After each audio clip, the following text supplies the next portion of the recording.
এই ঢোকার জায়গা দেখ। সুজন, রনি, সাগর, সোহেল রানা এই চারজনই মূলত মোটরসাইকেল যোগে এই ঘটনাটা ঘটিয়েছে। যশোর শহর থেকে মনিরামপুরের দিকে যাওয়ার পথে নগদ হাউসের ম্যানেজারের যে ডিস্ট্রিবিউশন ম্যানেজার তার দেওয়া তথ্য মতে 35 লক্ষ টাকা ছিনতাই হওয়ার ঘটনা ঘটে এবং দুটি মোটরসাইকেলে অজ্ঞাতনামা চারজন ব্যক্তি এসে দেশীয় অস্ত্রশস্ত্র সহ প্রাইভেট কারটি গতিরোধ করে এই টাকাটা ছিনতাইয়ের ঘটনা ঘটে বলে আমরা জানতে পারি। এই ঘটনা ঘটার সাথে সাথে মনিরামপুর থানা পুলিশ, যশোর ডিবি এবং সাইবার ক্রাইম ইনভেস্টিগেশন সেল এর সদস্যরা মাঠে নামে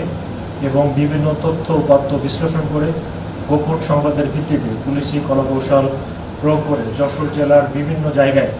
অভিযান পরিচালনা করে গতকাল রাত আনুমানিক 3টার দিকে এই ঘটনার সাথে সম্পৃক্ত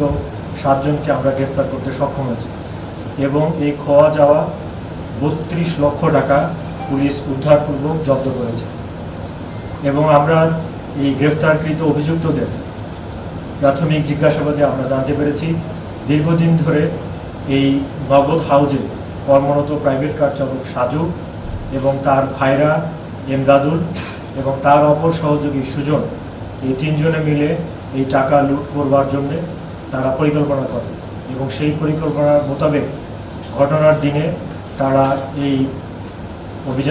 তারা তাদের এই লুটের ঘটনাটি ঘটায় এবং পরবর্তীতে